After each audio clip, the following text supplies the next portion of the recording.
We'll get into that, as well as the concern about some of the leaks. We've talked about ESPN in the past. We'll get into that, and a variety of other issues. Of course, we have some new videos out, some of these gruesome abortion practices, so lots to cover. We have Penna, Dexter, Kelly, Shackelford in the studio, and Penna, always lots to talk about today. Yeah, and certainly at the top of the news is the foreign trip that the president has taken. And, it'll be interesting sort of to unpack it and to think about, here in America, we're investigating the White House and seeing if there was election collusion with Russia. And yet there's a lot of substantive things happening overseas with this president. And, last week I was out because I was in Washington, D.C., and I learned a lot about a lot of policies that have been put in place here since Trump took office. I've learned about plans in the works. It was just very policy oriented. All of the meetings that I was involved in. And it's so different from what you see in the mainstream news. Yes. And what is talked about so often, even in radio across the nation. And so, I almost felt like it was two different countries. And, I'm anxious for a time when we don't have to separate things from fake news and real news. That's right. I wonder if it'll ever come back. Our next issue of Outlook is on Divided America, and we've already written much of that. But Kelly Shackelford, one of the things we were doing last Friday is Jeremy was with us, and he said he got this text that said that the Vice President, Mike Pence, assured everybody in this particular meeting that Donald Trump would not apologize to those individuals over there in the Middle East. And I guess that's exactly what took place. Yeah, I had totally forgotten about that. And I thought, what a great line, because it really is a huge difference. And you haven't seen any articles on, let's compare when President Obama went to the Middle East and Donald Trump. But I think anybody who was remembering back went, wow, this is really different.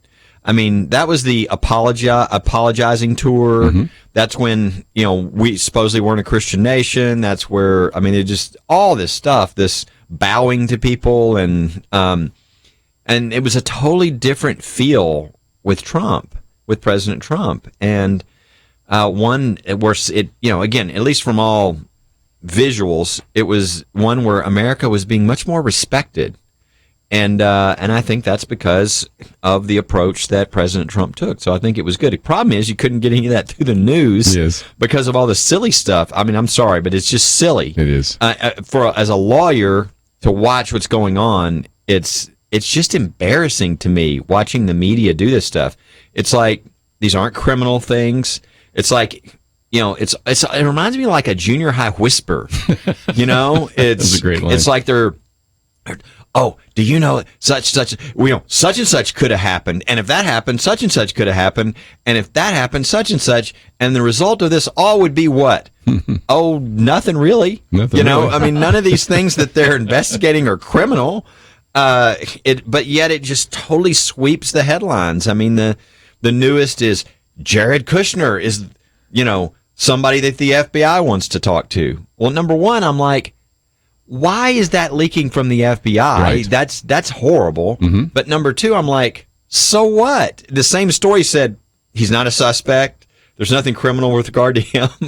It's like it's the headline. Yeah, it's just like when everybody says fake news, it really is kind of where the news is losing their credibility. They're, before if somebody put that in the headline, we would go, there's something in this story. Right. And we just kind of assume that. Now we're getting to where we can't assume that anymore. The headlines could be totally divorced from anything that's real or that has any true impact, because most people probably haven't read these stories or looked in the details, and they don't realize that there's no criminal anywhere in here.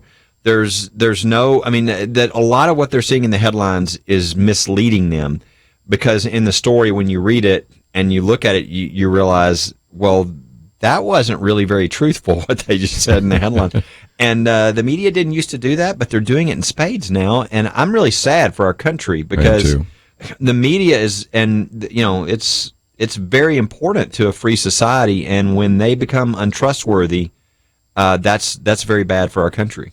You know, one of the things we did yesterday is we said we're not going to look at any of these false stories or these kind of gossipy stories, and we spent time talking about repeal and replace. We talked about the Tax Reform Act. We talked about the budget. Even next week, we've got Ken Timmerman in talking about foreign policy. We have the man that actually killed Osama bin Laden who will be talking about that. And we also have Dr. Merrill Matthews talking about healthcare policy, because those are the things that are going to affect your pocketbook, not all these scurrilous rumors and gossip, right? Yeah, and you have to get substantive in order to get things done. That was my commentary this week, too, is that people in government right now, they need to put some blinders on and kind of just barrel through and do the work that they're elected to do, because there are so many distractions and attacks on people. And, that's a hard thing to do. So I think, we who are believers and are watching politics, we ought to remember in our prayers these folks that are trying to do the work up there in Washington or in our state capitals, because they really are, they have a hard job. I mean, they really have to keep a thick skin. Again, your commentary heads down. We're going to have a chance to hear that in about a half an hour. But Kelly, some other comments? Yeah, one of the things that I thought was a great example, Penna and I were in a meeting together, and, we hear all this stuff, and I think over the Obama years, I don't know what the average is. You might know off the top of your head, Kerby, but I think the GDP growth was like 1.2 or something. One was a 0.9 at one point. Yeah. Ooh. Well, the first quarter under President Trump, it's 4. Yeah. And how much press has that gotten? 0. If it were to be 4 under the Obama administration, I mean, we can't even begin to talk about what our economy and the job situation and everything else would be. That's a huge story normally. Yes. That I don't think anybody saw. And that's an example. There's a lot of things going on that people just don't even know about, because there's no room in the stories for, real news that normally we would be looking at as to what's actually happening. But I thought that one was that's such a stark change. Such a surprise. To have GDP at 4, at a growth 4%. rate of 4%, I mean, you're like, whoa. I mean, I don't know how many millions of jobs that translates into every year, but a lot of people that are out there thinking, man, I need to get a job, or I'm having a problem, or whatever, that would be a real hope filler. And yet it was something that most people didn't see or hear. I might mention, when we talked about the budget yesterday, the big criticism about the Trump budget is that it assumes 3% growth. Well, so far, you've had more than 3% growth. Exactly right. So anyway. Yeah. President Trump was actually almost solely elected for his positions on the economy, and also really terrorism and immigration. And so, that is really what we should be judging him on right now. And I think his opponents, his opposition, are doing everything they can to really bring him down in the first 2 years before the 18 elections. And so, this is a battle, I think, of wills and of strategy, and it's just going to be interesting to watch. I think we have to weigh in on issues and keep on thinking substance and move forward. When we come back, we're going to talk about whether or not you can say, I will pray for you, or whether that's unconstitutional. We'll be right back.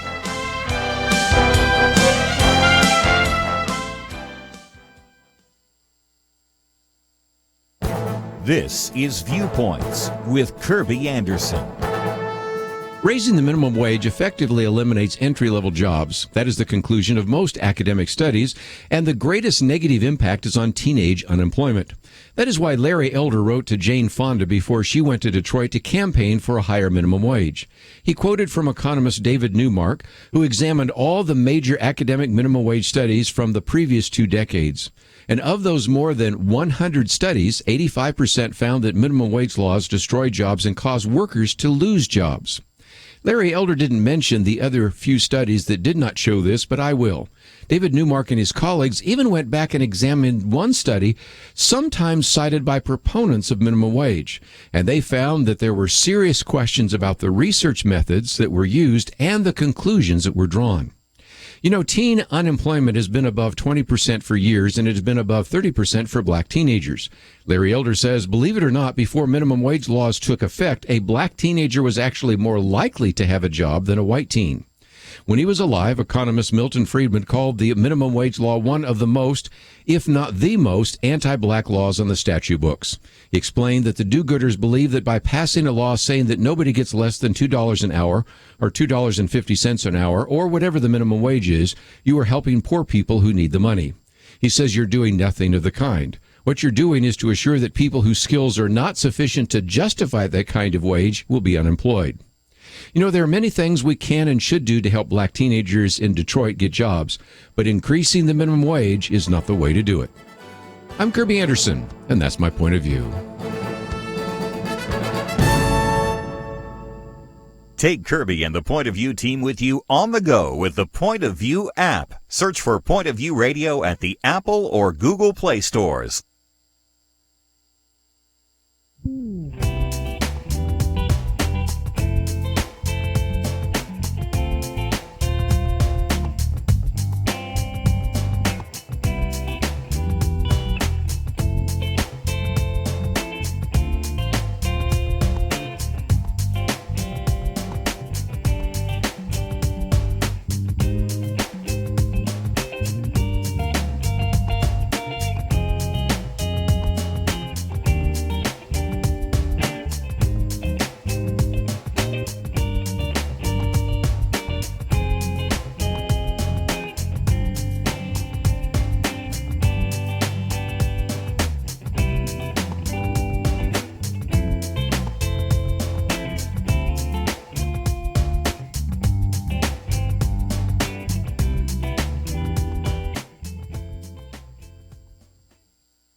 You're listening to Point of View, your listener-supported source for truth. Weekend edition, if you'd like to join our conversation at any point, 1-800-351-1212.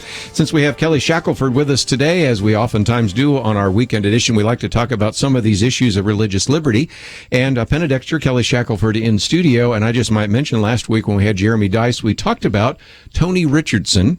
We have listeners up in Maine, and so that has been a story that people around Augusta, Maine have known, but I think last week we gave it some national visibility.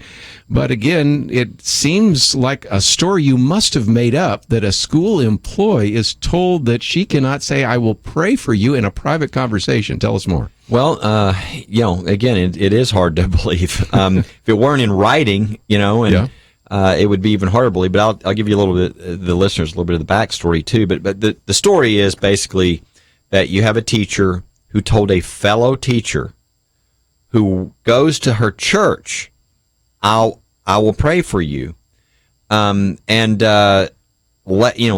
when the fellow teacher was going through something with the administration, in their review of this other teacher, they found out that her fellow teacher had said, "I will pray for you," and all of a sudden now Tony Richardson was in trouble, and they actually put a letter in her file telling her you can't say things like this at school. Which was a slight violation of the law. The idea that employees can say, hey, talk about the football game, the baseball game, the whatever, but they can't talk about their faith. That's religious discrimination in the workplace. That's against federal law. It's against state law. It's problematic. Even if they weren't a government employee, but in this case, it's the government doing it too. They're saying, you could talk to your friends, but you ever mention anything about prayer, we're going to whack you, and we're going to make sure you pay the price in your job. Can't do that. Now, the sad thing is, we tried to get the school district. Here we go again. To certainly we say, thought, "Oh, wait a minute, we overreacted." Yeah. We thought, tried so many times. This will be years. corrected.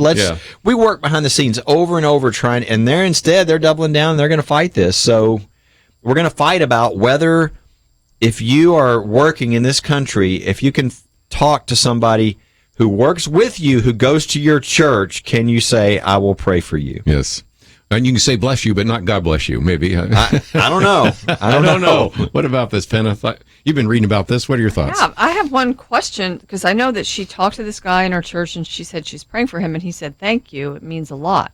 So how did the school district figure out that she did this? I mean, did he was he not really sincere in thanking her? Later, he was under investigate or in an issue with the school, and in that process, they were asking lots of questions and all this, and somehow it just came up in that process. And they jumped on it. Yes.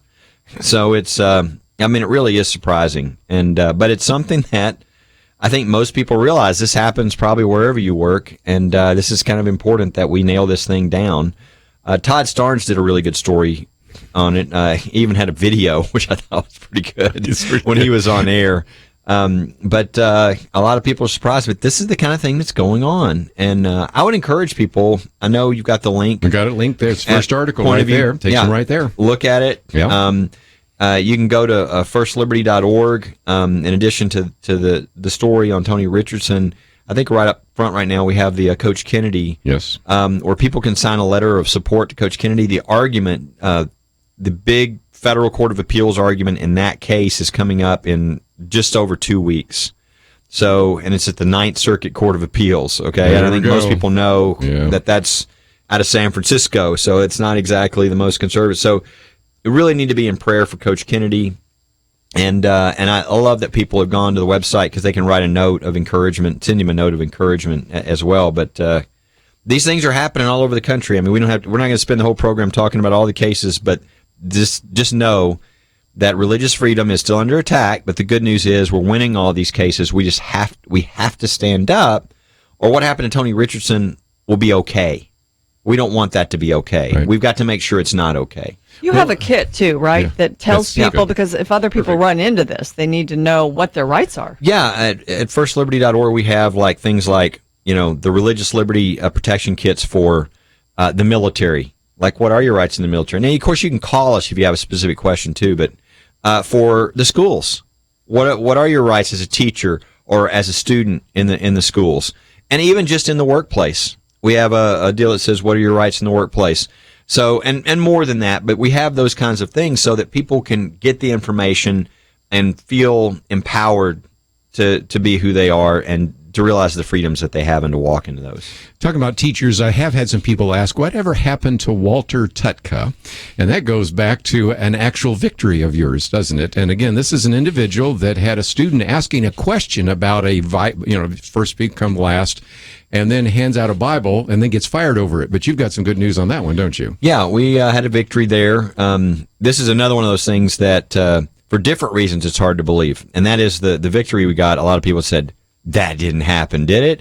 Which is, Walter Tutka had a student ask him for his Bible, and he said, sure, he gave him a Bible. There's a Bible in the school library, okay? So I doubt the librarian would have been fired for, allowing somebody to check out the Bible. So this was and he was a Gideon, wasn't he? Yeah, right. And so the student said, wow, I don't have one. Can I have your Bible? He said, sure. And he was fired. Well, we won the case, and I know people probably aren't that shocked that we won the case, but one of the interim steps was the thing that caught a lot of attention, and that is, under the Obama administration, Equal Employment Opportunity Commission ruled on our side. They said, they said to the school district, this is wrong, this is religious discrimination. And everybody was like, oh my gosh, we've never seen anything like this. So it just shows that, you've got to fight for what the law is, and you've got to stand your way. The good news is Walter Tutka is back in the classroom for the first time in, I don't know how many. Time flies for me. Maybe it was 2 years. Yeah, maybe it first happened in 2004, if I remember right. It's been I don't 14, know. 14. Yeah, I don't know exactly how many, but 2 years. The point is, he's back in. He's teaching. He stood his ground, and he set a precedent. The Equal Employment Opportunity Commission said, this is religious discrimination. You can't do this to a teacher. So that's a good victory for Walter Tutka and for really every teacher. And let's hope we have the same thing in our case about, being able to tell your fellow churchgoer, I'm going to pray for you. Again, it's just hard to imagine that they're fighting this and that they put this in writing to put in her file. Usually we would get this and we'd say, well, I'm sure they said this to you, but the problem is they're going to deny it as soon as their attorneys get involved. Here, the attorneys are like all for it, and it's in writing and it's like evidence. And so we're like, okay, great. I think it's pretty clear here. We can have this determined by a judge. So again, you can find out more by going to First Liberty. And last week we spent a little bit of time talking about that they can sign up for a newsletter, right? And actually get a weekly update, because I get people all the time calling in, and I had one the other day. What happened to that guy that gave the Bible out? You know, and again, if you aren't, of course, listening to this program every day or receiving some of your material, you might not know that was actually resolved. Yeah, it's real easy. First Liberty, you spell out the word first, firstliberty.org.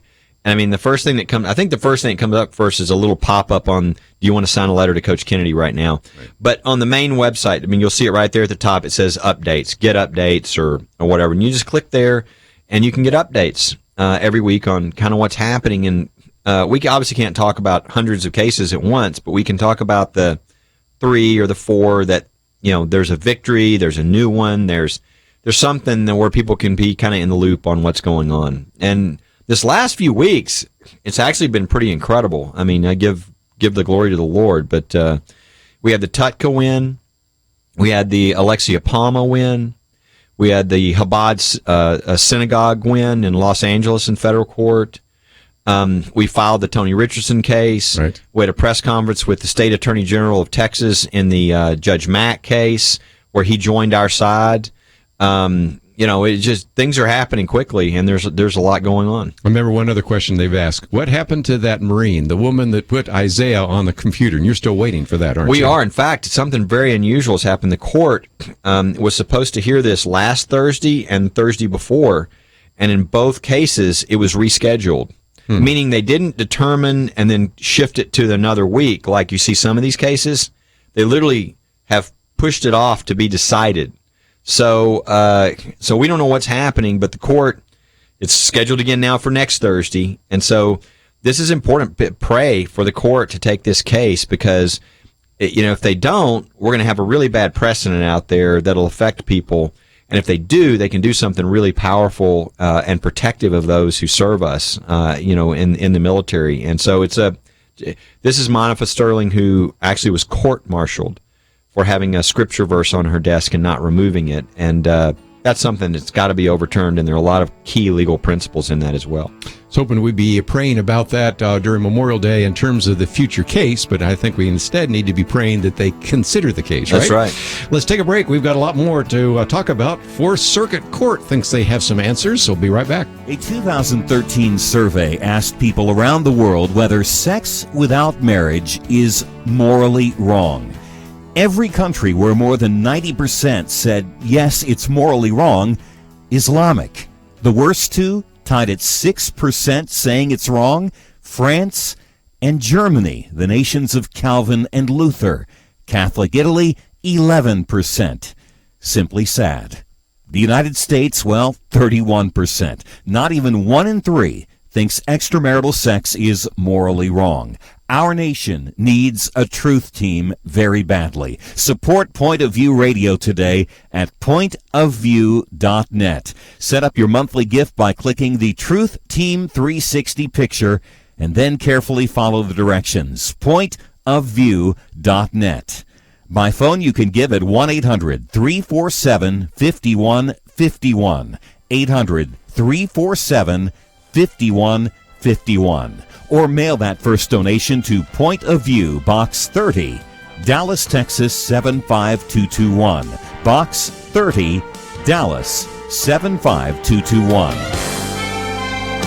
Point of View will continue after this.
You're listening to Point of View. The opinions expressed on Point of View do not necessarily reflect the views of the management or staff of this station. And now, here again is Kerby Anderson. Weekend edition, Penna, Dexter, Kelly Shackelford in studio with us today. And Penna, one of the things we did want to talk a little bit about is also some of these legal cases, and the Fourth Circuit Court of Appeals, that's out of Richmond, Virginia, voted 10-3 to essentially continue blocking the travel ban. And I don't really think that it should even be called that, but just the of understanding that certain situations, certain countries cannot properly vet individuals that might come here. But whether it's the Ninth Circuit Court or the Fourth Circuit Court, we continue to have various judges ruling against President Donald Trump. Well, if we go back to the first ban, we remember that the idea was to take a break, and fix our vetting system. Right. Make sure that it's up to the job that it's needed for. And so we've had these challenges to the ban, and this one is at the Fourth Circuit Court of Appeals, which refused to disturb a lower court ruling, which halted the ban to deny visas to citizens of 6 majority Muslim countries. When you look at what happened in Manchester, England this week, these types of bans seem like wise foreign policy to me, and I think to a lot of other people.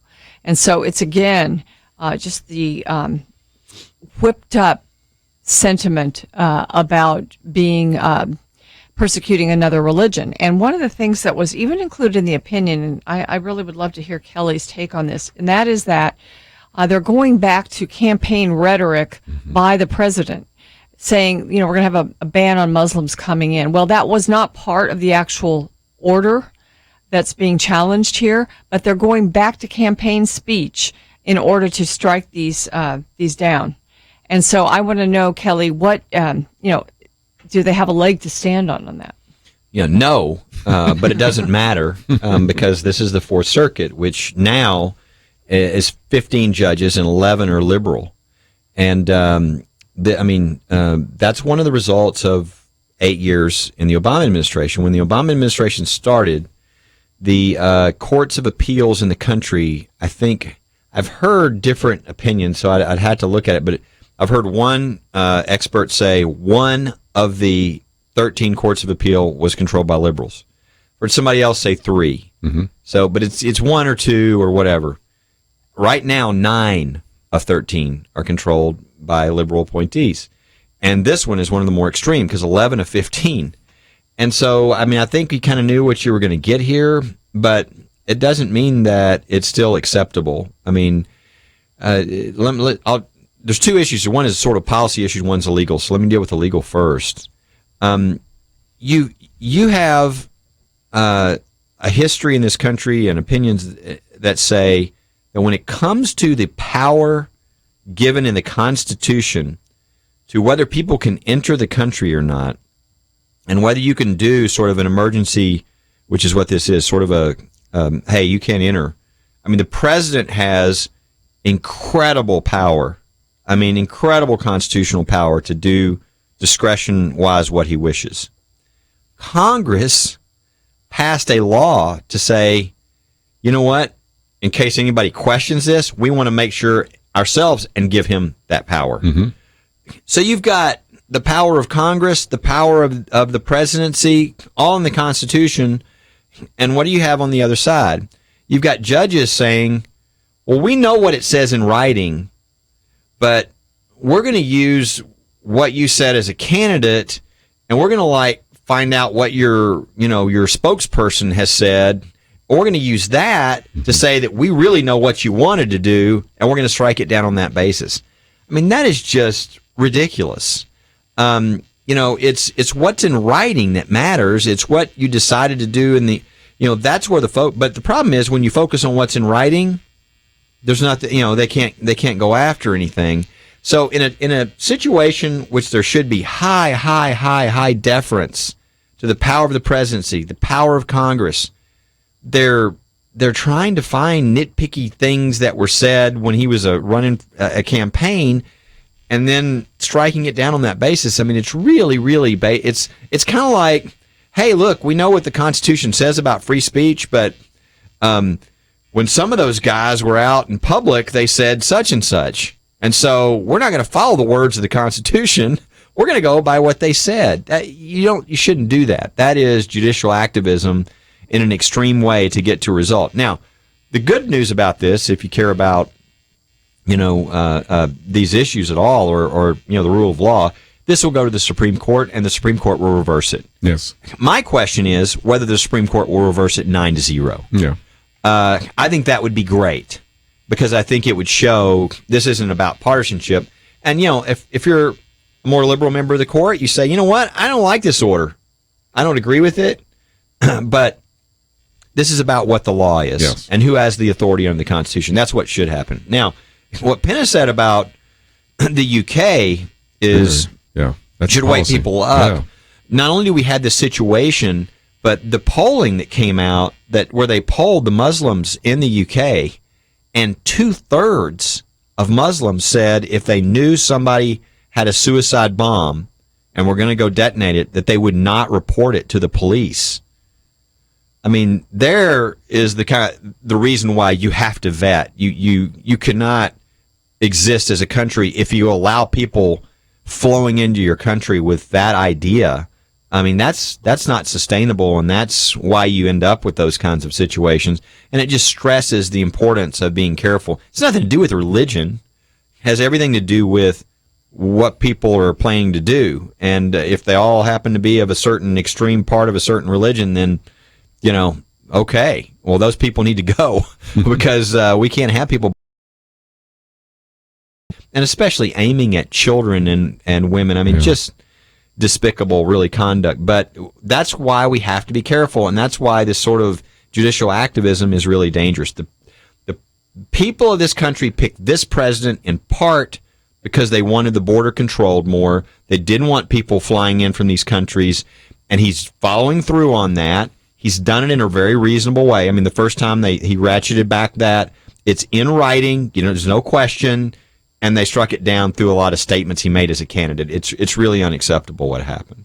Penna, you made that comment too, because you can think of certain things that candidate Barack Obama said that were not used to disavow something in, say, the Affordable Care Act or other things. And if this precedent exists, anything a candidate says could be used against them later when they're a president. Yeah, I'm surprised that the judges, even though we know they're liberal judges, that they could actually make the suit about campaign rhetoric rather than an actual executive order. I mean, that just seems weird.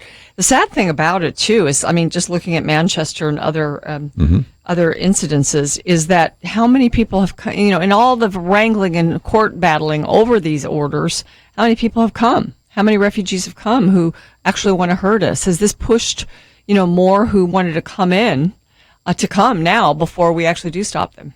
Well, and again, you have to say what kind of vetting could take place.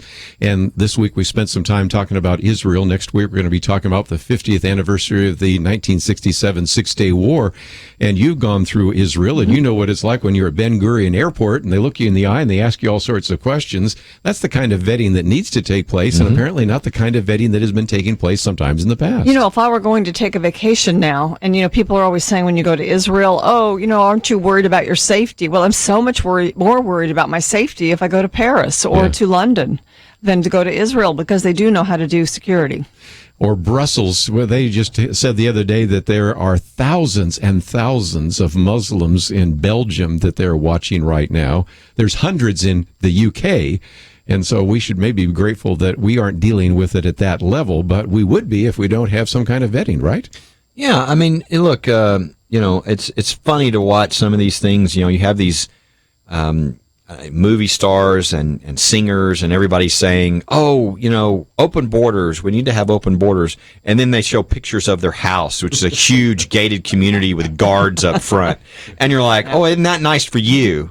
So, you almost wish you could say, okay, let's let the new people in, but they're going to live next door to you. All of a sudden they would change. It's like, look, and some people try to make it a Christian issue that you're not being hospitable or you're not. We want people to come here. This is an immigrant country, but it's reasonable to say we don't want people that are coming here not because they're coming here, but because they want to come here to blow us up and they want to destroy, what America is all about. We want the people who really want to be here. who are here because they love what we stand for, not people who are trying to completely obliterate and change what that is. Well, Katy Perry said we just need to coexist, so I'm ready to coexist. Okay. But, let's see how that Let's works. coexist at her house. Yes. Let's take a break, though, and for those of you listening online, of course, you can go online. We have the commentary by Penna Dexter, Heads Down, and we're going to talk about that when we come back.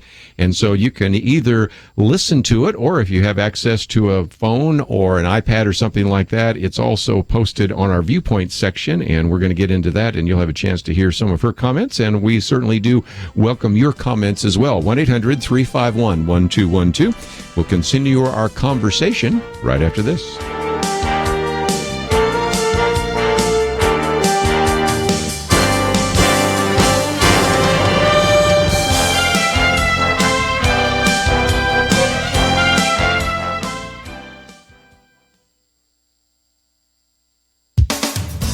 The current political environment requires tremendous determination on the part of our leaders to keep their heads down and get things done. This necessity became crystal clear to me recently as I sat in a crowded hotel ballroom in Washington, D.C. and listened to Vice President Mike Pence speak. He's always positive. I'm pretty sure he puts on the full armor of God most days.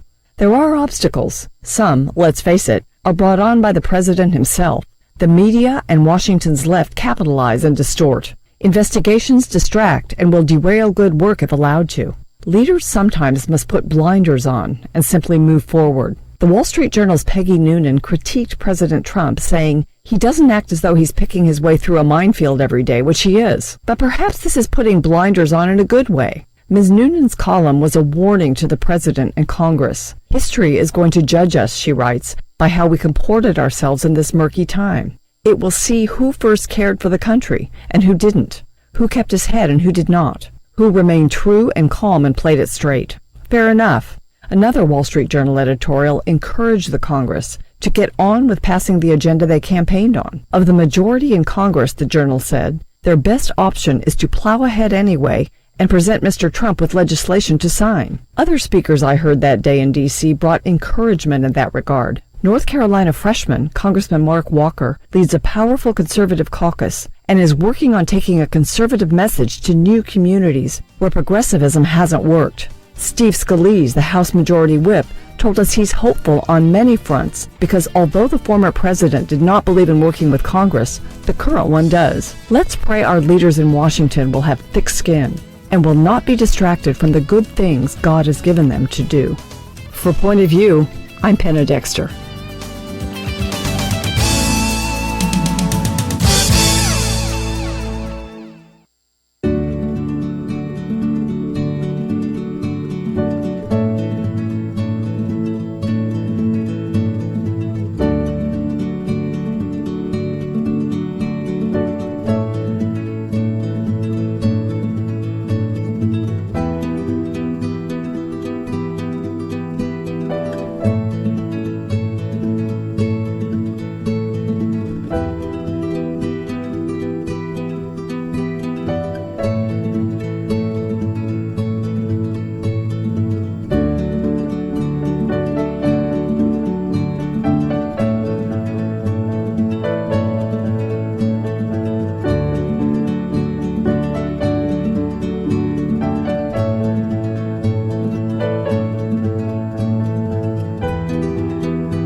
Now, back to Point of View, your listener-supported source for truth. Weekend edition, if you'd like to join our conversation, 1-800-351-1212. I know many of you are already heading out to your Memorial Day weekend, and so if you want to sit back and listen, that's fine. But if you'd like to join us, we'd love to hear from you. 1-800-351-1212. We've yet to talk about the illegal surveillance of Americans, and we're going to get into some of the other videos that have surfaced about some of these gruesome abortion practices.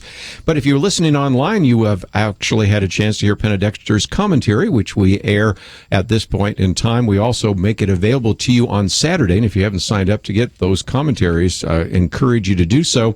Penna, you talk about the idea of heads down, and we alluded to that just a minute ago, but I thought we'd get more into the details. There is so much, if you will, white noise out there, so much conflict, so much cacophony, whatever phrase you want to use, that you really have to encourage your elected representatives to put their heads down and do the work we've asked them to do. Right.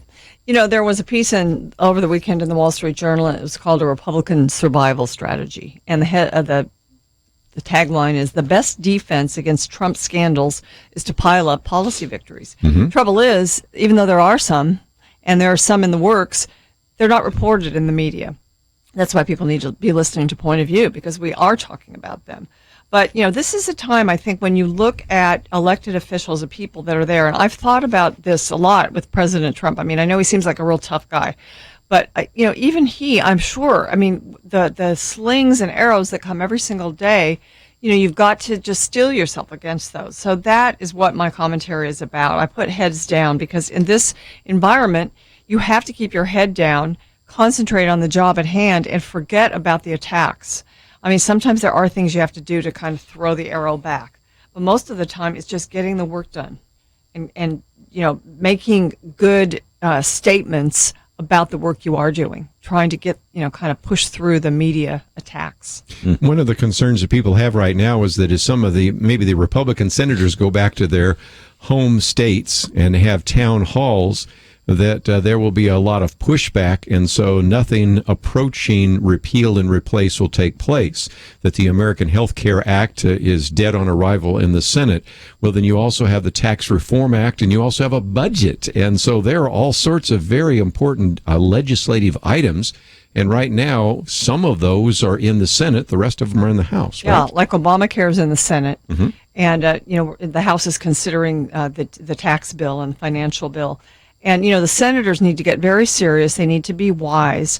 For instance, I mean, think about one senator, Ted Cruz, who's usually very conservative on the issues. And when he, a couple of years ago, when we did a budget, he filibustered. He stood against the funding of Planned Parenthood. He stood very strong and didn't compromise on his positions. Well, he's one of the leaders now of the rewrite or the compromise of the Obamacare repeal, and he's working with people, you know, across the spectrum of conservatism in the Senate. People are like kind of shocked that he is doing that, but he is taking seriously the job at hand, that something has to be done. So they're working together, and I think this is, you know, this is a good development. I mean, I don't want to see the bill turn into Obamacare light. I don't want to see that, but we have to also deal with reality. And I think doing the hard work of being a legislator is what's got to happen right now, because there is actually up there a president who's going to sign a lot of this, where that wasn't the case before. You know, I think this is a great article because I think people don't think about this. And I saw this happen with the Texas Attorney General. He was elected. Shortly after he was elected, there was a political attack, which is basically a bunch of criminal prosecutions. And I watched every day him just getting murdered in the press.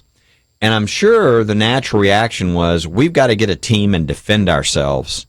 But that really wasn't the answer. What he started doing is putting his head down, like Penna says, and doing good stuff as the Attorney General.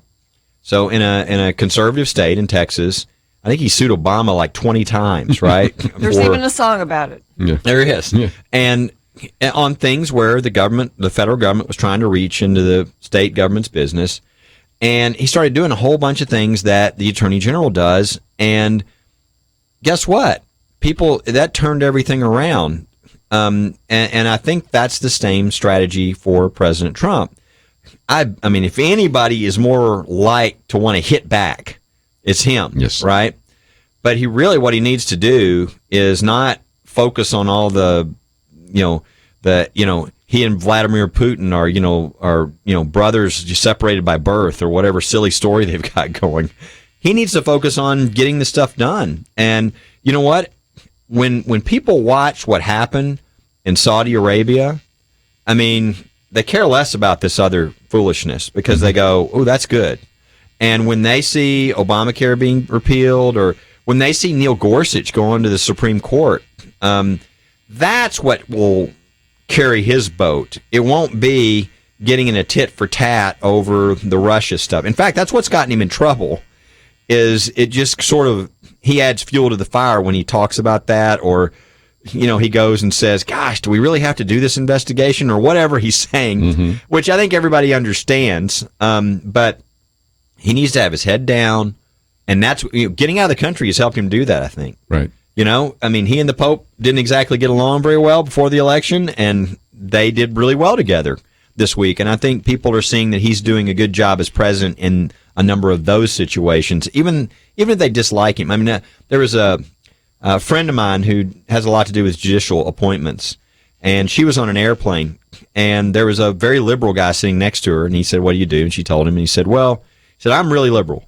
and I hate Trump, but I like his pick of Gorsuch, because I know that Gorsuch is not going to do something just because, if Trump goes over the line, Gorsuch is going to say, that's against the law, I'm slapping that back." And so he understood Gorsuch was a good pick.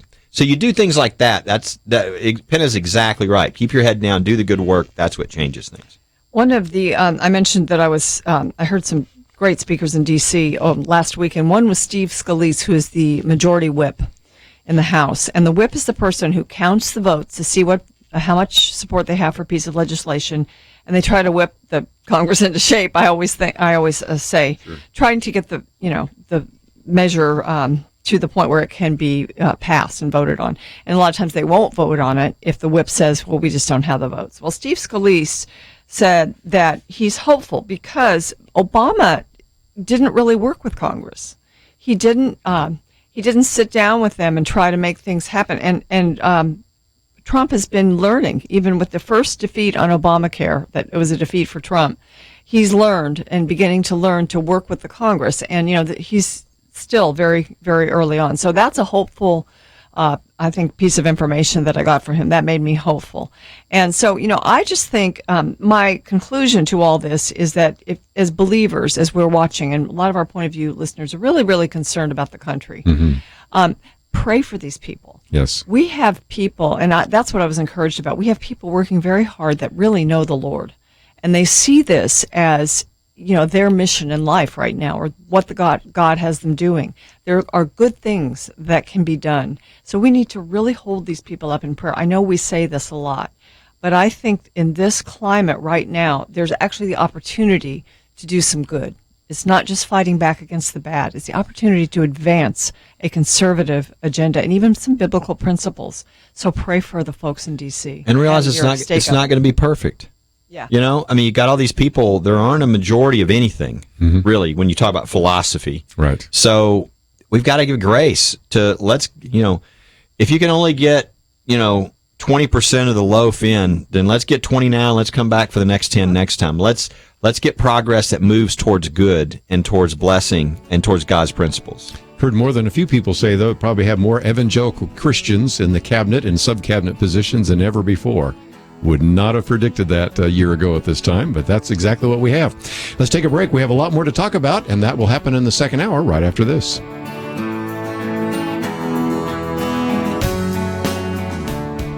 Rebecca Hagelin has been influencing public policy as an author, columnist, and executive at places like the Heritage Foundation for more than 30 years, and Point of View Radio stoked her fire. I used to turn it on every day, and when my husband would come home from work, I would say, this is what they said on Point of View today, and this is what they said. I just wanted to be connected into the places where I could make a difference. Rebecca has made a big difference with her life, and let's just say she's a big fan. There's no better resource, there's no better truth sayer, there's no better place to go for information for people who are worthy of their money than Point of View. Point of View makes a difference by inspiring and informing people who make a difference. And you can make a difference today when you invest in the Truth Team.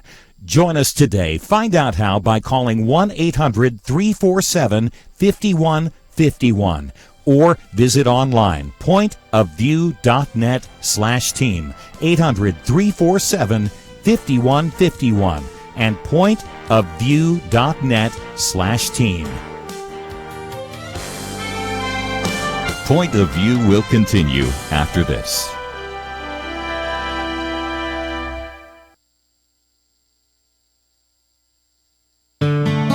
I just thank God for y'all. I listen to you every day, truly. I wanted to thank y'all for everything you do each day to inform Christian families and our community about the things we can do, and just the way you're so informative. I listen to you daily and love you guys and appreciate you so much.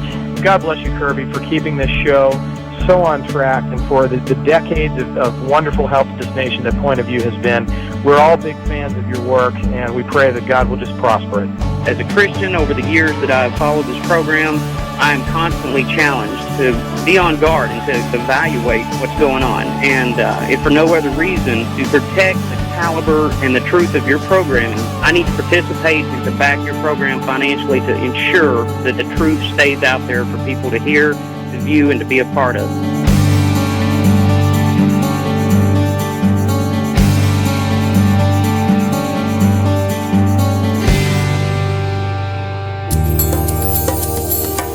This is Point of View Radio.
Hi, this is Kerby Anderson.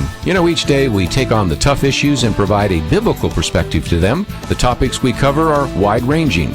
Apologetics, theology, prophecy, creation and evolution, intelligent design, marriage, family, child-rearing, the millennial generation, trends in society, politics, economics, business, religious liberty, the Constitution, public policy, foreign policy, military policy, tensions in the Middle East, abortion, homosexuality, pornography, sexual ethics, media, technology, history, and America's godly heritage.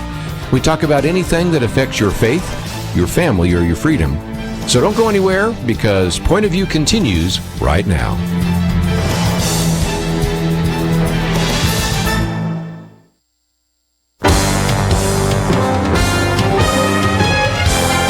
Across America, live.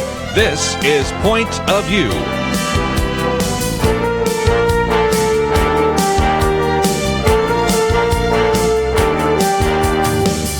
And now, Kerby Anderson. Second hour, if you'd like to join our conversation, 1-800-351-1212. I know it's a Memorial Day weekend, and for some of you who've decided instead of a 3-day weekend, you're having a 4-day weekend, so you may already be on your way out the door. So if you would like to join our conversation, you can, or sit back and learn a little bit more. This hour, I want to spend some time talking about the illegal surveillance of Americans. Also, a real concern, and Kelly, you and I kind of shared some emails about this, these leaks that have caused those people in Britain, in the UK, to not even necessarily trust our government. And then, just for some fun, since a lot of us love watching sports, we're going to talk about ESPN and a few other things. So we got lots to cover in the next hour. Oh, yeah. Yeah. And by the way, on the first one, the illegal of Americans, I'm against it. Yeah, I figured. It is really frightening, but I think these are connected. I think they are. That's why I put them together. And so I'll start. We'll get into the I don't know if we go to specifics first or big picture first, but I'll just tell you. Big picture. I have so much respect for the people, that are protecting our country, that are in the intelligence areas. And so I'm not trying to paint with a broad brush that they're all bad, but the reputation of our intelligence agencies is being ruined by these leakers. Yes. If you cannot trust the intelligence agency to do things correctly, then you just don't trust them, period, right? If they can't keep information, the whole point of them is to, another word for them is spies, right? Well, spies are no good if they're leaking the information. Yes. Number one. And then the other thing that you really have to do, if you're going to allow this, is if they're going to collect information, you got to make sure that they do it legally. That they don't do surveillance of citizens in the United States without a search warrant or the proper legal. If they're just allowed to do what they want, then our government has changed and our freedoms are gone, and that both of these things are happening. And as I watch Clapper and some of these people, Comey, testify, I've never said this in my life, but I've lost confidence in our intelligence communities. Mm-hmm. And I think most Americans are moving that way, and I think other countries now are moving that way. This leaking has got to be stopped. They have got to prosecute people, and to the full extent of the law, because this is very, very damaging what's going on. I think just thinking about why this is happening, because you look at some of this, and you have to look at a lot of communications when you're trying to find out what's happening with foreign actors. And so sometimes you're able to see what Americans say and do, but it's sort of escalated, the fact that people are not protected, their communications are not protected, they are now reviewed and scrutinized and looked at without any kind of a warrant. And this is American citizens. So that part of it, that side of this, and then information about them is leaked. And so it's very dangerous for the American citizen now. And I think, here on Point of View, we have worried about the capabilities that we have technologically for a couple decades, really. Right. But, those capabilities are there. They do help our government in certain cases. But what happened politically? Was it because of the attitude of the Obama administration that all of a sudden the protections have seemed to have gone away for Americans, and that people their ideas are now up for scrutiny and review. I mean, what happened? That's kind of what I'd like to understand. I mean, President Obama said the right words about these things, but it doesn't seem to happen. Well, I mean, the story that Kerby's got shows that under the Obama administration, they specifically violated the laws. I mean, this is not like a theory. This is the FISA court saying this. That's right. Saying that we can't trust these people.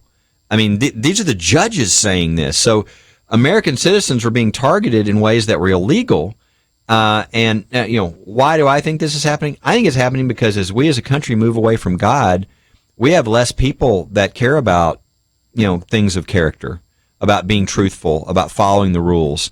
How many of the people involved in this were committed Christians that went to church every week? Hopefully none. Mm-hmm. But I bet the percentages are much better for doing these things right if it's somebody who is going to church every week. So I think part of it is as our culture moves away, you can't trust people because they don't have the character to be trusted. And the thing that's happening with the leaks to me, I mean, I think it's so obvious to watch this. Trump's in and everybody thinks they have a pass because nobody likes Trump. Right. Okay. So, we can leak all we want. And so they're leaking. And so then you have this true, situation, unlike the Trump stuff, a lot of which is silly and it's not like something really high intelligence, value. You have something like what's going on in the UK, and the people in the UK are sharing information with our intelligence, but they're now so used to leaking that people think they can leak. And so they leak that. Well, now they're messing with an investigation, and so now the other countries are like, you can't share this information with the intelligence community in the United States. Yeah, we can't trust them. Yeah. And so this is really damaging. And I think it's obvious to watch what's going on, but those who hate Trump and think the leaks are okay because we're getting Trump, they need to really think again. This is something very dangerous for our country. Well, again, one of them is when we're talking about illegal surveillance, and we have the piece by Andrew McCarthy. During the Obama years, the National Security Agency intentionally and routinely intercepted and reviewed communication of American citizens in violation of the Constitution of court-ordered guidelines implemented pursuant to federal law. This is something, Penna, we used to talk about in the 1990s and said, I don't think it's going to happen. Even when we came to the 21st century and the aught years, if you will, we said, well, this is probably not something they're going to do. And that's exactly, of course, what they have done. So that, if you want to kind of personalize, it's like the peeping Tom in the neighborhood. And the leak is kind of like having the gossip in high school that you just know you're not going to share anything with them because you know that anything you say is going to go somewhere else. And so we've got two problems. But Kelly, I think you're right. They're both connected. And if you cannot entrust your intelligence agency to keep your constitutional rights protected, and you can't, other countries cannot trust our intelligence agency to keep intelligence secret, we've got a real problem, don't we? Yeah, I think we do. And, the sad part was this horrible terrorist situation in Manchester, England. And, of course, we all are dying to know who the perpetrator is because we do get very mad at the media for suppressing that information. And so the leakers, sometimes I wonder if it's not an ego thing in some sense, just to say, okay, yeah, we, the newspapers' their responsibility is to also, protect information that's been obtained from other countries. But everybody wants to get that out there because we all want to know. And so, I kind of see that sinful motivation in people leaking. But, they have a job. They have a responsibility when they take that job. And let me just mention, too, that we have both the commentary by Andrew McCarthy. That's the second article. He's been on the program with us before. I'd love to get him back on again. And then we have the original article that came out in Circa, and that's with John Solomon and Sarah Carter. I've been following some of the things Sarah Carter's been doing. We haven't mentioned much about here. Sean Hannity's had her on almost every day when he was on the air, but these are investigations into unmasking, investigations into intelligence that has been leaked. And if nothing else, we have an individual now, an independent individual investigating some of that. So we need to take a break. We'll be back with more right after this.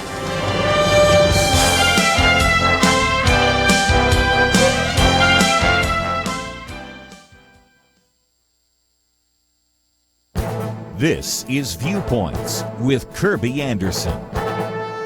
Raising the minimum wage effectively eliminates entry-level jobs. That is the conclusion of most academic studies, and the greatest negative impact is on teenage unemployment. That is why Larry Elder wrote to Jane Fonda before she went to Detroit to campaign for a higher minimum wage. He quoted from economist David Newmark, who examined all the major academic minimum wage studies from the previous 2 decades.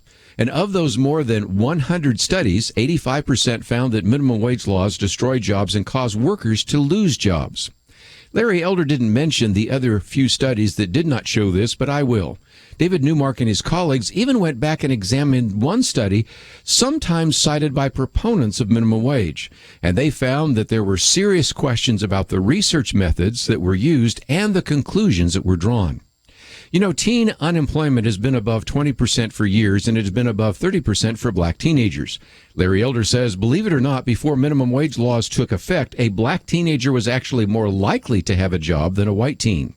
When he was alive, economist Milton Friedman called the minimum wage law one of the most, if not the most, anti-black laws on the statute books. He explained that the do-gooders believe that by passing a law saying that nobody gets less than $2 an hour or $2.50 an hour or whatever the minimum wage is, you are helping poor people who need the money. He says you're doing nothing of the kind. What you're doing is to assure that people whose skills are not sufficient to justify that kind of wage will be unemployed. You know, there are many things we can and should do to help black teenagers in Detroit get jobs, but increasing the minimum wage is not the way to do it. I'm Kerby Anderson, and that's my point of view. Take Kerby and the Point of View team with you on the go with the Point of View app. Search for Point of View Radio at the Apple or Google Play stores.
You're listening to Point of View, your listener-supported source for truth. If you'd like to join a conversation, 1-800-351-1212. Had a couple of calls, and I've been so busy talking, we haven't get to them, so I promise this time if you get on, we'll get to you fairly quickly. But at the same time, I wanted to pick up just another point or two on this issue of illegal surveillance. It seems to me that the quickest way to cut some of these leaks out is to have the independent prosecutor, independent counsel, whatever you want to call him, begin to identify those. Right now, they're supposed to be looking at collusion between the Trump campaign and Russia. But it seems to me that very quickly, if you, because of the FISA court, have the possibility of beginning to find out who has been illegally surveilling Americans and who is leaking, that would be a quick way to end some of that pretty quickly. Deterrence factor. Deterrence, right? Don't you think? Oh, it'd be great. And I would point out to the listeners the article that you have at pointofview.net. Not only does it describe sort of what's going on, but it has a link where you can read the FISA court opinion. I mean, people think maybe it's because it's all secret they can't read it. No, it's been released. That's the whole point. So you can actually read the opinion. But yeah, I really think that of all the things they're doing, they're not studying.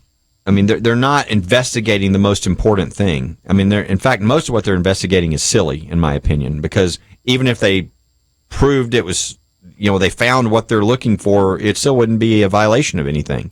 So, like, why are you doing it? But the leaks, these are crimes.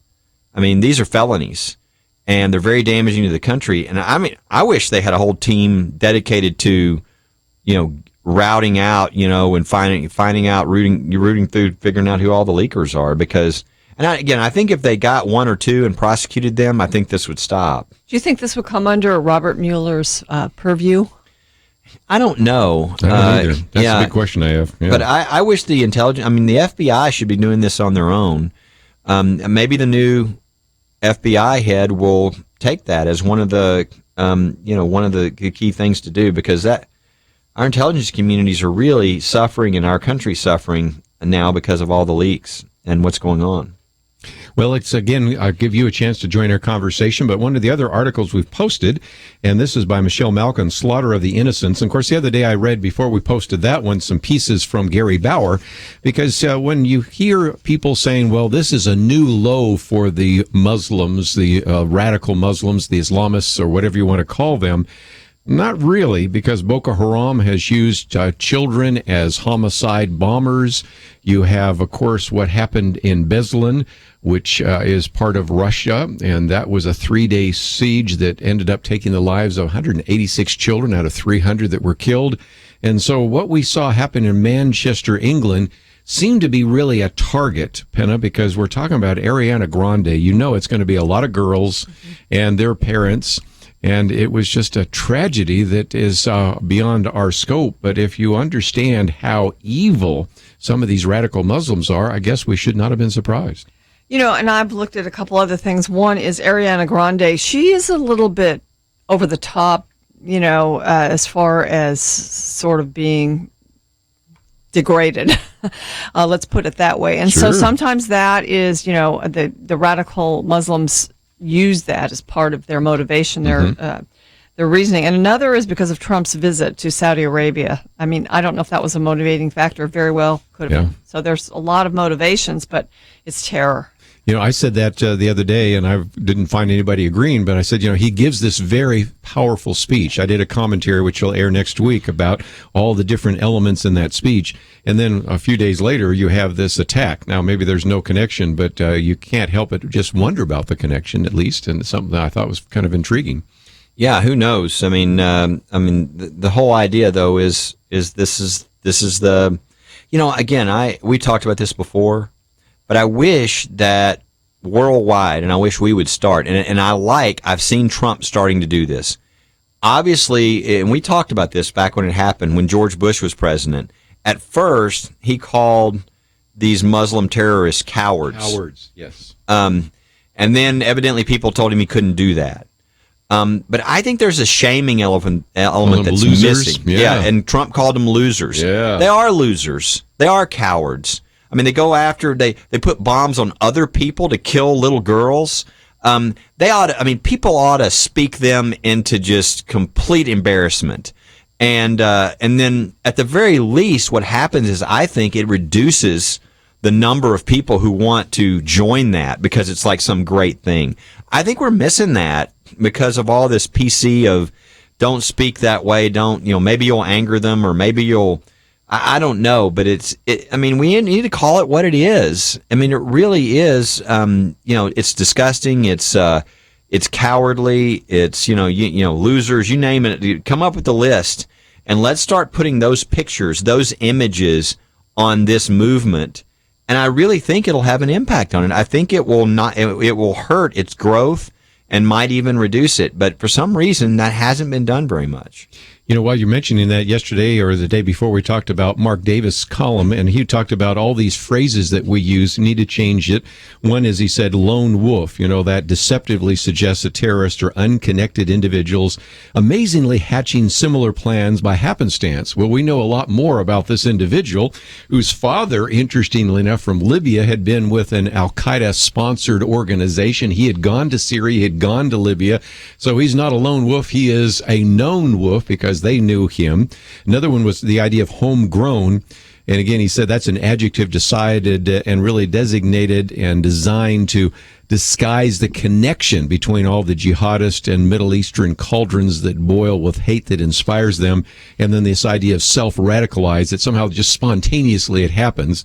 And we've learned even from James Comey and others that there are ways that even if they don't go to Syria and Libya, where he did go, that just through the computers and through the internet they can have that. So I'm thinking maybe we just need to start thinking about how we describe these individuals, how we label them and shame those individuals. And of course, it starts with being willing to use the phrase radical Muslim terrorist, which up until recently, we didn't have too many presidents using. Well, and again, I mean, if you ask me, one of the main reasons why, how the miracle of the fact that a guy like Donald Trump got elected president, one of the main reasons is people are tired of this PC stuff that costs people's lives, and they think it's just foolish. And I think the average American would look at what these people did in Manchester, and they would want to speak those kinds of words of shame. They would say that these are cowards. A real man would go and fight another man in public. He wouldn't strap a bomb onto somebody to blow up a bunch of little girls. So I just think if people started doing that, I do think it would have a difference. And I think maybe with Trump calling them losers and this kind of thing, maybe it'll change. I mean, that's part of why he was elected, to sort of bust the political correctness on these type of things. Let's take a phone call real quickly. We'll go to, I've been so bad at getting to the calls today. In Texas, Patricia, what would you like to add to our conversation today? Yes, I heard somebody say that people who are leaking information should be prosecuted, and there's nobody to check the government, so who else to check them but the people who see the wrongdoings going on? It's like any other corporation. If say if you work at a 7-Eleven and you see somebody stealing money that works there, the other person needs to let the other person know that happens. So why discourage people from telling that your constitutional rights are being infringed, and have a special prosecutor go in and take care of the situation that's at hand? Yeah, we should probably do both. In other words, I think I'm not sure we needed a special prosecutor or an independent counsel, but we do have We have one, though. Yeah, we have one, like it or not. Yeah. Well, we also have these whistleblower laws, and it does seem to me that if you give somebody immunity or you prosecute an individual, deterrence would really begin to send a signal through the intelligence community pretty quickly, don't you think? Oh, I do. I think that, again, what you have to ask is, why is this not? I mean, there's been tons of leaks, right? And these things are traceable. I mean, this is the intelligence community. They can't trace things. Oh, they know. They probably figured it out a long time ago. And nobody's been prosecuted.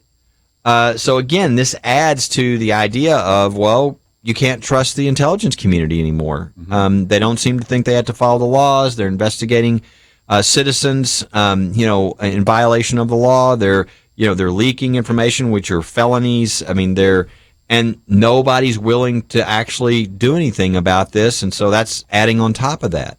Yeah, well, and I remember Kelly Shackelford talking about how the Justice Department got politicized, and so the best way to solve that is put the right person in as your Attorney General. Maybe the right way to solve some of this is to clean house and put a couple of few people in the right positions in intelligence communities. I hope so. I mean, we need that as a country. Let's take a break. We've got a lot more phone calls and a lot more to talk about. Oh, my, lots. We'll see if we can cover it in the last half hour. We'll do that right after these important messages.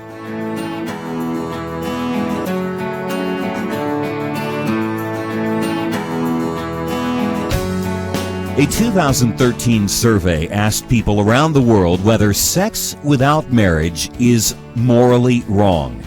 Every country where more than 90% said, yes, it's morally wrong, Islamic. The worst two, tied at 6% saying it's wrong, France and Germany, the nations of Calvin and Luther. Catholic Italy, 11%. Simply sad. The United States, well, 31%. Not even 1 in 3 thinks extramarital sex is morally wrong. Our nation needs a truth team very badly. Support Point of View Radio today at pointofview.net. Set up your monthly gift by clicking the Truth Team 360 picture and then carefully follow the directions. pointofview.net. By phone, you can give at 1-800-347-5151. 800-347-5151. Or mail that first donation to Point of View, Box 30, Dallas, Texas 75221. Box 30, Dallas 75221. Point of View will continue after this.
You are listening to Point of View. The opinions expressed on Point of View do not necessarily reflect the views of the management or staff of this station. And now, here again is Kerby Anderson. Final half hour. We're privileged to have in studio with us today Penna, Dexter, and Kelly Shackelford. And just a minute ago, one of the callers, I guess it was Kim in Kentucky, wanted to ask a question, could not stay with us, but I'll ask it for her. And that is, why is it that we have so many government officials, at least in the past and even sometimes in the present, that are afraid to call a terrorist a terrorist?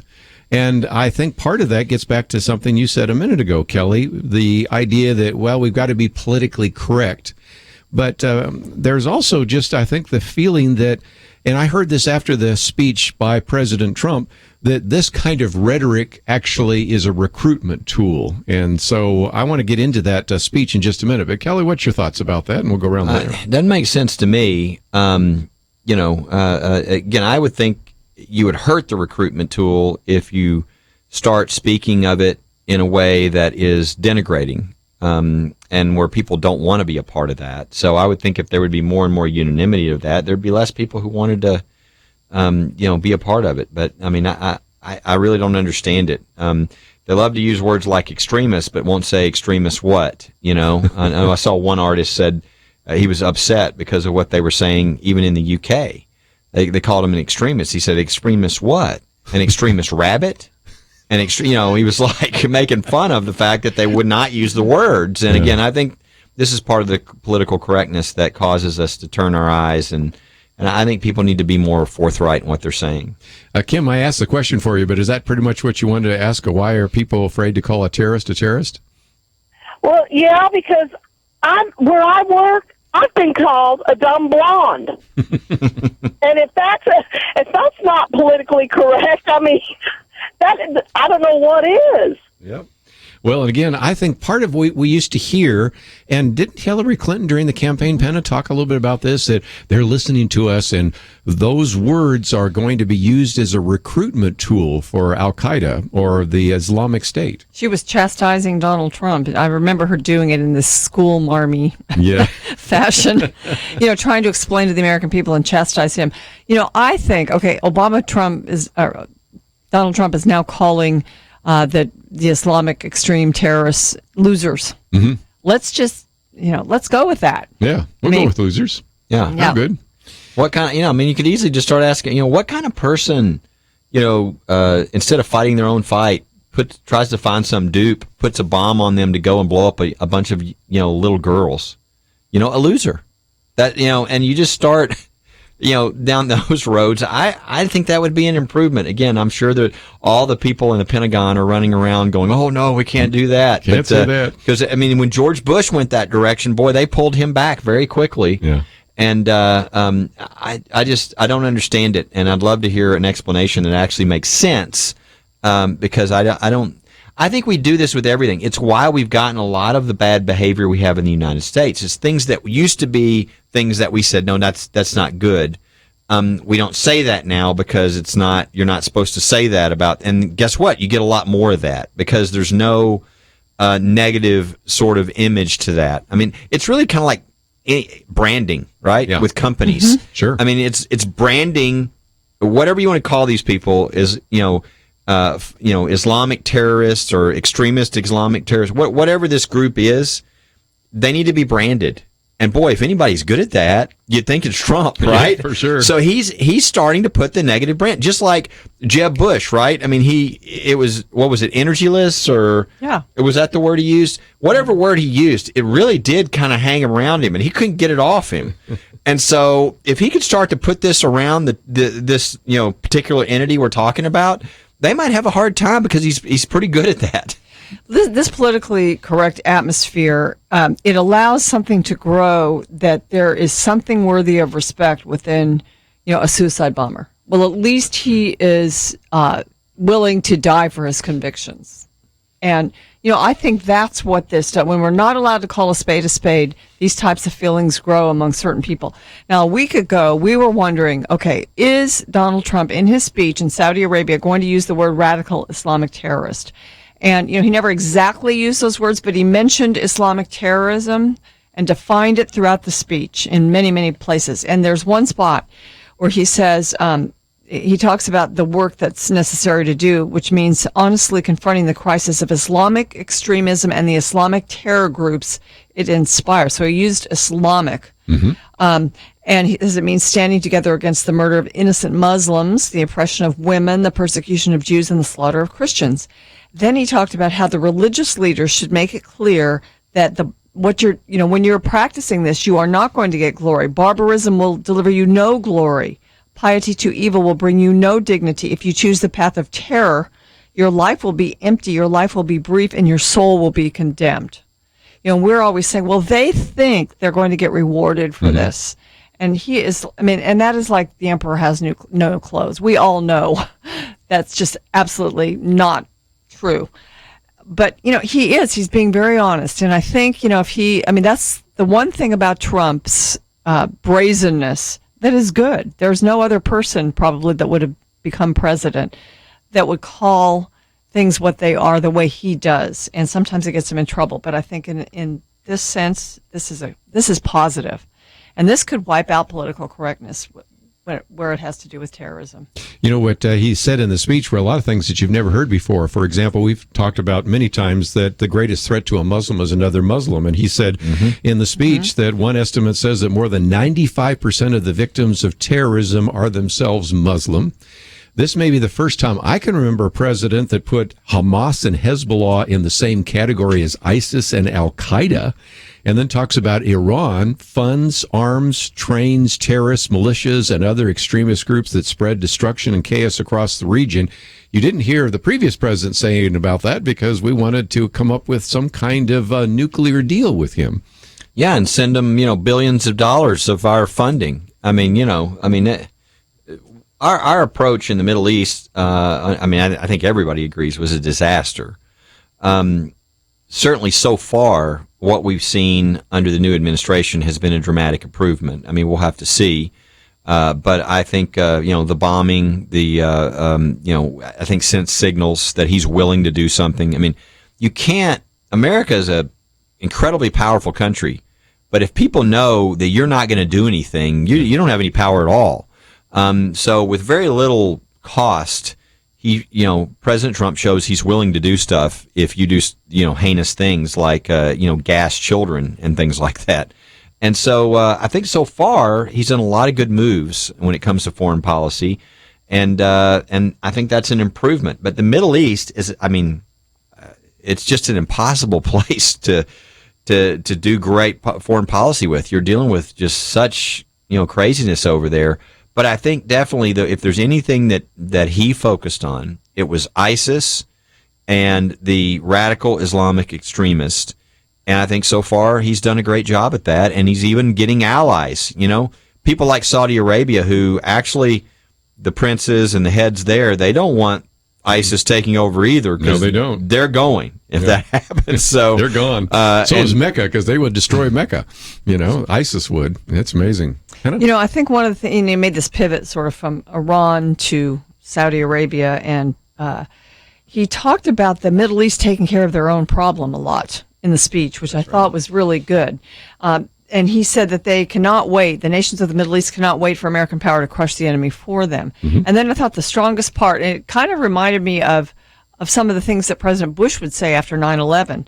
But he talked about that a better future is only possible if your nations drive out the terrorists and extremists. And then he had this whole paragraph: drive them out of your places of worship, drive them out of your communities, drive them out of your holy land, and drive them out of this earth. I mean, that was strong. It was. And he's placing the responsibility on them.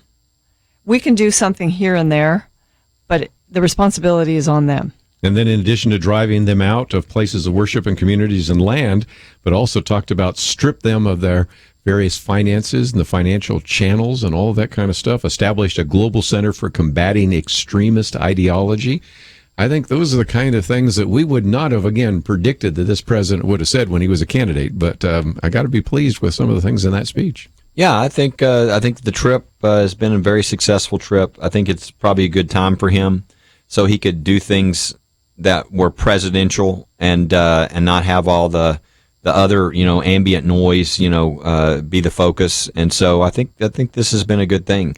The question is, when he gets back, is he going to be able to focus on the issues and not be distracted and pulled into tweeting and other things about all the investigations about him appointing Vladimir Putin vice president of the United States or something. It's just been silly. But he just needs to focus on being president, do a good job. And I don't care whether you like the president or not.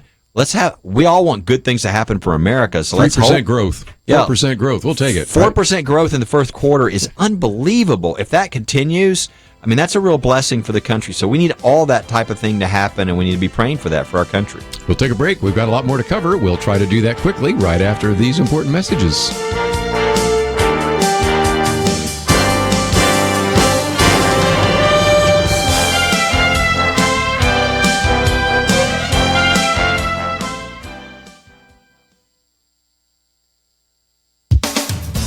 The current political environment requires tremendous determination on the part of our leaders to keep their heads down and get things done. This necessity became crystal clear to me recently as I sat in a crowded hotel ballroom in Washington, D.C. and listened to Vice President Mike Pence speak. He's always positive. I'm pretty sure he puts on the full armor of God most days.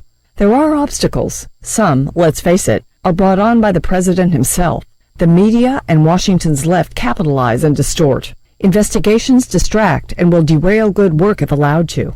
Leaders sometimes must put blinders on and simply move forward. The Wall Street Journal's Peggy Noonan critiqued President Trump, saying he doesn't act as though he's picking his way through a minefield every day, which he is. But perhaps this is putting blinders on in a good way. Ms. Noonan's column was a warning to the president and Congress. History is going to judge us, she writes, by how we comported ourselves in this murky time. It will see who first cared for the country and who didn't, who kept his head and who did not, who remained true and calm and played it straight.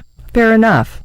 Another Wall Street Journal editorial encouraged the Congress to get on with passing the agenda they campaigned on. Of the majority in Congress, the Journal said, their best option is to plow ahead anyway and present Mr. Trump with legislation to sign. Other speakers I heard that day in D.C. brought encouragement in that regard. North Carolina freshman Congressman Mark Walker leads a powerful conservative caucus and is working on taking a conservative message to new communities where progressivism hasn't worked. Steve Scalise, the House Majority Whip, told us he's hopeful on many fronts because although the former president did not believe in working with Congress, the current one does. Let's pray our leaders in Washington will have thick skin and will not be distracted from the good things God has given them to do. For Point of View, I'm Penna Dexter.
Now, back to Point of View, your listener-supported source for truth. Back for a few more minutes. Penna Dexter, Kelly Shackelford in studio. We thought we'd talk about ESPN, and you might remember my commentary earlier this month got into that. As a matter of fact, Clay Travis said that one of the reasons ESPN was laying off over 100 people is because, first of all, there are a lot of millennials, as we talked about before, that don't want to pay for cable and don't even feel like they need ESPN, so they don't get cable at all, so they've lost in that regard. But there's some other issues, and that is, as Clay Travis put it, he said, middle America wants to pop a beer, listen to sports talk. They don't want to be lectured about why Caitlyn Jenner is a hero, Michael Sam is the new Jackie Robinson in sports, and Colin Kaepernick is the Rosa Parks of football. But Kelly, you pointed out an article that I had not seen before. They've done some interesting studies and surveys here, and it concluded that the audience of ESPN has changed dramatically too. Well, the theory was out there that that this was a problem, that everybody who watches sports and had noticed the liberal politics that started seeping into ESPN. Very so. Yeah. And the question was, did it have an impact? And now with the study, yes, we know exactly. Yes, it had an impact. Now, people heard this year that ESPN is in serious financial trouble. Very much so. They were having to fire all their top talent that were getting paid because they just were. The money was just dying, and there are other reasons for it too. There is, other than just the philosophy and ideology, but that ideology was hurting them. The question was, because some people say, "Oh, wait, there's no proof that." Yes, it did. There was one of the stations, a 36% drop in viewers from, I think, Republicans, registered Republicans, because of the politics. That's right. I mean, across the board, it's anywhere from 10 to 36%. And look, there's a reason for that. I mean, kind of a basic one is people watch sports to enjoy sort of watching what people can do and competition and the new heights. Man, I wish I could do that. And man, look how incredible that person is. And just watching the competition. They don't want politics. They're not watching that to hear somebody's politics. And so it's kind of like shoving your politics in somebody's face. But the other thing, and I think this is what was really missed, people who watch sports tend to grow up through sports. And in sports, it's, oh, well, you don't feel like you were treated fairly? Well, get up to bat and prove yourself wrong. You prove them wrong. Meritocracy. That's right. It's not about the I'm a victim, and so all that philosophy, bringing that left-wing philosophy into ESPN goes against the very grain, and boy, you're really turning people off. And so I think this is a real message to everybody in sports. If you'll remember, we had a case on this. We had... with Fox Sports. I do remember. We had Craig James, who was hired, who went on the air, and then, did a great job. I mean, he was a great sportscaster at ESPN and was fired. And when they asked why, the Dallas Morning News went to Fox, and they said because when he ran for office, he ran against Ted Cruz. When Ted Cruz and all them were running for Senate, they'd ask him about marriage, and he said, I believe in God's definition of marriage, that it's a man and a woman. And so the quote that Fox Sports is not Fox News. Yes. Fox Sports is headquartered in Los Angeles, okay? Yes. Yeah. And that their quote in the newspaper was, those kind of views don't play well in our HR department. Yeah. And that's why they fired him. That shows how totally disconnected that's right. the sports heads were in that agency versus the viewers and where they would be coming from. And that same problem was at ESPN, and they let their politics get on the air a lot, and it really did cost them. Yeah, just the sort of the headline of this, I think, sort of summing it up, was this study that was done. It aggregated 43 different media markets, and it was to see the political leanings, and it showed that Republicans are fleeing ESPN in droves, and there's a lot of percentages and numbers that back this up. Sure. So the Republicans, the conservatives, are leaving. They're not watching CNN anymore. And, we're looking back at the Caitlyn Jenners, the Colin Kaepernicks, and, the way the network has sort of highlighted some of these liberal social causes. And I was just thinking, remember back when Rush Limbaugh had a little stint trying to announce for the NFL, and even Dennis Miller wasn't that successful. These are the conservatives, so they didn't learn from, the attempts or even the inadvertent injection of politics into sports. It just doesn't work. People want to escape from that. Yes. People want to watch sports. Yeah. Why do we have to make everything political? And here you're looking at political junkies here around this table who love to talk politics, right. But even we do not want to see this mixed with our sports. I quoted a minute ago from Clay Travis. Let me quote from Sean Davis, because he was talking about how viewers are frustrated about this when they would do interviews.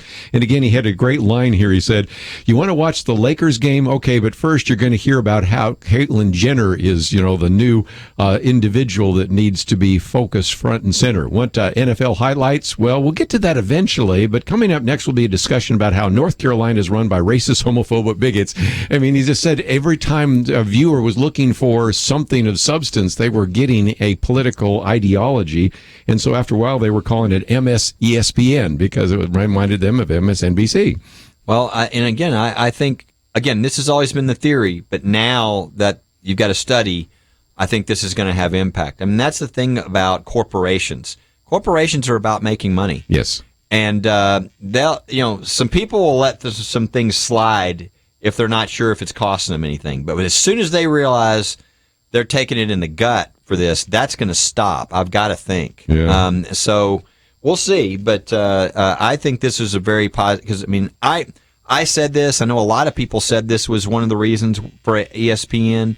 But to have the proof, I think, is good, because, again, I think people aren't watching sports to hear politics, no. And it's like, leave us alone. I just want to watch a ball game, I don't care about your opinion about this, you know? I mean, I don't respect your opinion. You have no expertise in this area. So please don't tell me about it. If you want to tell me about football or basketball or whatever and you're great at that, great, I'll listen to you because, you know, this is where you've lived, you practice, you whatever. But please don't get into philosophy and worldview and all these things because, you know, you probably haven't studied it a day in your life. Yeah. And people they don't want that. And so it's been really frustrating as, you know, for a lot of people who like to watch sports that it seems like they want to bring this stuff in, and maybe this will start to temper that with stations, because there are other stations that I said, other sports networks that are located in not very conservative places, and if they allow their headquarters to control this stuff, they're gonna have the same results as ESPN eventually. Already lost 12 million viewers,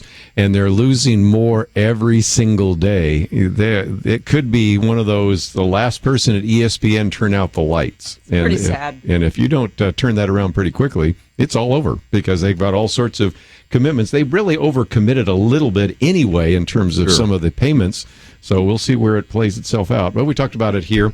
We're coming to a Memorial Day weekend, and I hope that in addition to certainly enjoying hot dogs, hamburgers, watching some of these sports, you also recognize the reason for Memorial Day. Amen. Going all the way back to 1868, when the first time you had something that was like a Memorial Day. And so I hope that you'll take the time to recognize that we are the beneficiaries of those who paid the ultimate price for our freedom. Amen. I mean, that's why we're on the air, because people gave their lives for us to have the ability, the freedom, where we couldn't say these things in most other countries. Yes. Yeah. And I think attempting to continue the promotion of freedom is a way to honor those who have done that in the past. Yes. Well, we're just out of time, but Corinne, we've certainly covered a lot of different issues. Monday, a lot of us will be here, but we will run a tape, and I will actually spend some time on that program, which we've already taped, on the Memorial Day weekend and talking about the importance of Memorial Day, and my commentaries on Memorial Day on Monday, so that will be an opportunity for you to hear it as well. Hope you enjoy the weekend, and we'll be back live on Tuesday. I want to thank Andrew, Alyssa, and Shamila for the help behind the scenes. We'll see you back here on Tuesday.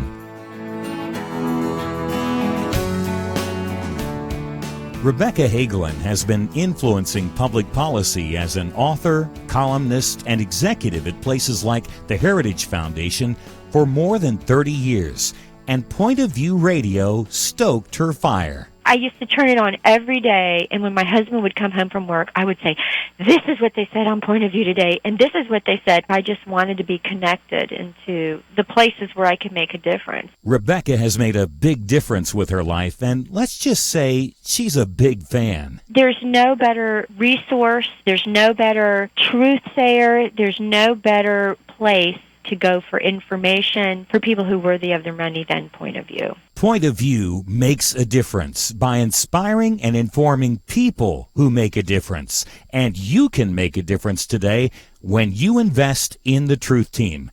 Join us today. Find out how by calling 1-800-347-5151 or visit online, pointofview.net/team, 800-347-5151 and pointofview.net/team. Point of View is produced by Point of View Ministries.